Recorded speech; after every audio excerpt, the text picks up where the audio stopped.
2 คืบป่ายทุเรียน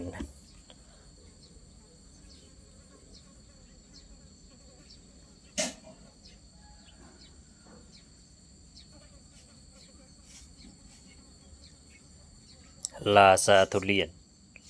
ความใหญ่7 โล 6 ขีดปลายเปิดหอมดีขนาดเลยใหญ่สุดแล้วนะ40 ปลายเซนความยาวแก่นบักใหญ่เนี่ย